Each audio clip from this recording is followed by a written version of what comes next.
नमस्कार, राजस्थान मौसम समाचार में आपका स्वागत है। बात करेंगे राजस्थान के मौसम के बारे में, जिसमें बताएंगे अगले 3-4 दिनों के दौरान राजस्थान के क्षेत्र में कैसा रहेगा मौसम, किन जिलों में मौसम में बदलाव के साथ में बारिश की गतिविधियां होने की संभावनाएं बन रही है। क्योंकि एक पश्चिमी विक्षोभ आज रात्रि से राजस्थान के ऊपर सक्रिय होगा, जिसका प्रभाव अगले 3 दिनों के दौरान राजस्थान के अलग अलग जिलों में अलग अलग समय में रहने की संभावना है। इसके साथ ही राजस्थान में कई सारे जिलों में बारिश और ओलावृष्टि की भी संभावनाएं हैं, उनके बारे में विस्तार से जानकारी देंगे। आप सभी किसान मित्रों से विनंती रहेगी, वीडियो को अंत तक देखिए, इससे ज़्यादा ज़्यादा शेयर और लाइक कर दीजिएगा। आइए सबसे पहले बात करते हैं भारत में किस प्रकार से मौसमी सिस्टम बने हुए हैं। तो भारत के मध्यवर्ती भागों के आसपास में, जिसमें मध्य प्रदेश के जो पूर्वी क्षेत्र, छत्तीसगढ़ के उत्तरी क्षेत्रों से लेकर झारखंड, आंध्र प्रदेश के आसपास का जो क्षेत्र है, यहाँ पर प्रति चक्रवात यानी एंटी साइक्लोन बना हुआ है, जिसके कारण से हवाओं का घूर्णन हो रहा है। जबकि एक मजबूत पश्चिमी विक्षोभ, मान के चलो राजस्थान के लिए इस सर्दी की सीज़न का पहला मजबूत डब्ल्यूडी है, वो आज पाकिस्तान के क्षेत्रों के आसपास में बना हुआ है, जो कि आज मध्य रात्रि के आसपास से राजस्थान में प्रवेश करेगा और राजस्थान में बादलवाई बढ़ने वाले हैं। कल दिन भर राजस्थान के काफ़ी जिलों में मौसम में बदलाव के साथ में बारिश की गतिविधियां, तो कहीं कहीं ओलावृष्टि की गतिविधियां होने की संभावना है। जैसे कि आपकी स्क्रीन पे भी आप देख सकते हैं, डब्ल्यूडी लिखा हुआ है, सर्कुलेशन लिखा हुआ है। इस तरह से ये डब्ल्यूडी आगे बढ़ रहा है और लाल लाइनें खींची हुई, इसके अंदर ऊपर वाली लाल लाइन से लेकर दक्षिण में जो गुजरात से लेकर जो राजस्थान मध्य प्रदेश की सीमावर्ती क्षेत्रों से लेकर हरियाणा दिल्ली तक ये खींची हुई है। इनके आसपास का जो बीच का क्षेत्र है, यहाँ पर इस डब्ल्यूडी का असर देखने को मिलने वाला है। कई सारे जिलों में मौसम में बदलाव है, वो आज मध्य रात्रि के बाद से ही देखने को मिलेगा। विशेष तौर पे उत्तर पश्चिमी राजस्थान के क्षेत्रों में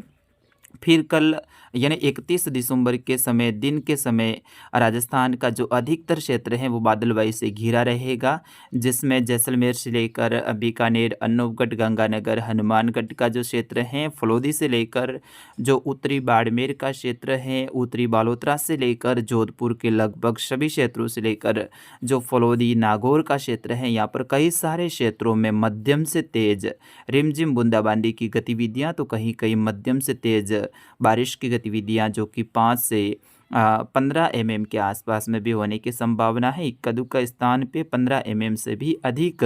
बारिश की गतिविधियां इस सिस्टम के कारण देखने को मिल सकती हैं। विशेष तौर पे जो जोधपुर का क्षेत्र है, उत्तरी बालोतरा से लेकर उत्तर मध्य बाड़मेर का क्षेत्र है, जैसलमेर फलोदी का क्षेत्र है, जो कि काले कलर में घेरा आपकी स्क्रीन पे भी आप देख सकते हैं दर्शाया हुआ है। यहाँ पर सबसे ज़्यादा इस सिस्टम का प्रभाव देखने को मिलने वाला है। वही देखा जाए तो दक्षिणी बाड़मेर से लेकर सांचौर और जालौर का क्षेत्र है, सिरोही सहित पाली, राजसमंद, उदयपुर, ब्यावर से लेकर अजमेर, केकड़ी, अदोदू का क्षेत्र, डीडवाना, कुचामन, नागौर, दक्षिणी बीकानेर से लेकर चोरू का क्षेत्र, झुंझुनू, नीम का थाना, कोटपुतली, बेहरोड, राजधानी जयपुर, अलवर, दौसा से लेकर टोंक का जो क्षेत्र है, शाहपुरा, भीलवाड़ा, चित्तौड़गढ़ तक का क्षेत्र है, उदयपुर से लेकर चलोम्बर, डूंगरपुर, बांसवाड़ा, प्रतापगढ़ तक बादलवाई देखने को मिलने वाली है अगले 2-3 दिनों के दौरान। यानी 31 दिसंबर का समय और 1 जनवरी का समय रहेगा, उस दौरान राजस्थान के अधिकतर जिलों में बादलवाई देखने को मिलेगी और इन जिलों में भी कहीं कहीं मध्यम तेज रिमझिम बूंदाबांदी होने की संभावना है। कहीं पर 0 से 5 एमएम तक बारिश की गतिविधियां, तो कहीं 5 एमएम से लेकर 10 और 15 एमएम तक भी बारिश की गतिविधियां हो सकती हैं, ऐसी संभावनाएं हैं। कहीं कहीं ओलावृष्टि की संभावना रहेगी, जिसमें जोधपुर जिले का क्षेत्र, इधर जो नागौर का क्षेत्र है और श्री गंगानगर, हनुमानगढ़, अनूपगढ़ और कुछ बीकानेर के क्षेत्र हैं, यहाँ पर कहीं कहीं ओलावृष्टि की हल्की गतिविधियां भी देखने को मिल सकती हैं। काले कलर में जो घेरा दर्शाया गया है, जिसमें जैसलमेर का क्षेत्र, फलोदी, उत्तरी बाड़मेर, उत्तरी बालोतरा का क्षेत्र, यहाँ से लेकर जो जोधपुर नागौर का क्षेत्र है, कुछ ब्यावर का, यहाँ पर उत्तरी पाली से लेकर मेघ गर्जना की गतिविधियां भी होने की संभावना है, यानी गरज चमक भी देखने को मिल सकती हैं कहीं कहीं 31 दिसंबर और 1 जनवरी के दौरान। फिर उसके बाद में 1 जनवरी से लेकर 2 जनवरी के आसपास का जो समय रहेगा, उस दौरान राजस्थान के काफ़ी ज़िलों में घना कोहरा और धुंध का असर भी देखने को मिलेगा, क्योंकि जैसे ही कोई सिस्टम निकलता है, बारिश की गतिविधियां होती है, ओस की बूंदें हैं वो उच्च वायु दबाव के कारण निम्न स्तर पर ही रह जाती है और ऐसे में वहाँ पर धुंध की गतिविधियाँ, कोहरे की गतिविधियाँ देखने को मिलती हैं। तो वैसी ही गतिविधियाँ 1 और 2-3 जनवरी के दौरान देखने को मिलने वाली हैं और 3 जनवरी से लेकर 5-6 जनवरी के दौरान राजस्थान के काफ़ी ज़िलों में शीत दिवस और शीत लहर जैसी गतिविधियां भी देखने को मिलेगी, यानी ठंडी हवाएं और ठंडा दिन में भी कंपाने वाली ठंड जैसी गतिविधियां जनवरी के पहले सप्ताह में देखने को मिलने वाली हैं। फिर उसके बाद में एक और डब्ल्यूडी लगभग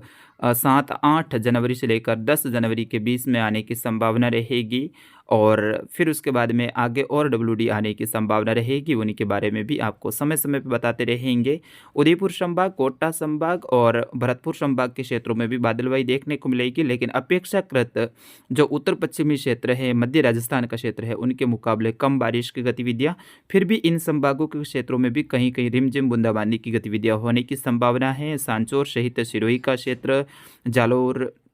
का जो क्षेत्र है, दक्षिणी बाड़मेर, दक्षिणी बालोतरा का क्षेत्र है, यहाँ पर भी कहीं कहीं मध्यम तेज बूंदाबांदी होने की भी संभावना रहेगी। तो अधिकतर क्षेत्र हैं बादलों की आवाजाही के बीच में शुष्क भी देखने को मिलने वाले हैं। बादल घने रहेंगे, ठंड जैसा माहौल रहेगा और धुंध कोहरे का भी असर रहेगा और कहीं कहीं बारिश की गतिविधियाँ यहाँ पर सांचौर से लेकर दक्षिणी बाड़मेर, जालोर का क्षेत्र है, दक्षिणी पाली से लेकर राजसमंद, उदयपुर के क्षेत्रों में, जबकि उत्तरी पाली, उत्तरी बालोतरा, उत्तरी जो बाड़मेर का क्षेत्र है, उत्तर मध्य यानी धोरीबन्ना तक का क्षेत्र है, इधर चौहटन के आसपास का क्षेत्र है और जो बालोतरा शिवाना के आसपास का जो क्षेत्र है, यहाँ से लेकर पचपदरा के आसपास का क्षेत्र, देचू, जोधपुर, ओसिया, बाप, फलोदी, लोनी के आसपास का क्षेत्र है, जोधपुर शहर से लेकर भोपालगढ़, पिपाड़ सिटी के आसपास का क्षेत्र है, इधर नाचना, टेकरा, सम के आसपास का क्षेत्र है, खुरी के आसपास का क्षेत्र है। यहाँ पर कुछ मौसम में विशेष बदलाव रहेगा। मेघ गर्जना की गतिविधियाँ पर भी कहीं कहीं देखने को मिलेगी। इधर सूरतगढ़, गंगानगर के आसपास का क्षेत्र है, देशनोक, नोख के आसपास का क्षेत्र है, नोखा से लेकर नोहर, भादरा, रतनगढ़, सरदार शहर, तारानगर, चूरू के आसपास का जो क्षेत्र है, बिंजासर के आसपास का क्षेत्र है, यहाँ पर कहीं कहीं मेघ गर्जना की गतिविधियाँ भी देखने को मिल सकती हैं। ज़्यादातर क्षेत्रों में मौसम है वो बदलाव के साथ में रिमझिम बूंदाबांदी की गतिविधियाँ रहेगी। गेहूँ और सरसों की फसलों के लिए ये बारिश इसबगोल के लिए एक वरदान रहेगी, जबकि जीरे के लिए कहीं कहीं नुकसानदायक हो सकती है, क्योंकि सांचौर, बाड़मेर, जैसलमेर के काफ़ी क्षेत्रों में अब जीरे की फसल काफ़ी बड़ी हो चुकी है। तो ऐसे में अगर बारिश होती है तो कहीं कहीं नुकसान जैसी गतिविधियां भी हो सकती हैं। और मध्य जनवरी का समय यानी मान के चलो 15 जनवरी के बाद में कहीं कहीं पाले जैसी गतिविधियां भी देखने को मिलेगी, यानी ठंड के कारण ओस की बूंदें हैं वो जमने जैसी गतिविधियां भी कहीं कहीं देखने को मिल सकती है। जमाव बिंदु के आसपास में भी पारा जनवरी के पहले पखवाड़े के अंत में और दूसरे पखवाड़े की शुरुआत में देखने को मिल सकता है। उन्हीं के बारे में आपको समय समय पे बताते रहेंगे। फिलहाल इस अपडेट में इतना ही। इस वीडियो को आप ज़्यादा से ज़्यादा शेयर कीजिएगा। आप सभी किसान मित्रों से निवेदन रहेगा, क्योंकि काफ़ी दिनों बाद में अपडेट आ रहा है, तो ऐसे में आप इसे शेयर करें, ज़्यादा से ज़्यादा किसान भाइयों तक, ज़्यादा से ज़्यादा बंधुओं तक आगे पहुंचाने में आप भी मदद करें। धन्यवाद।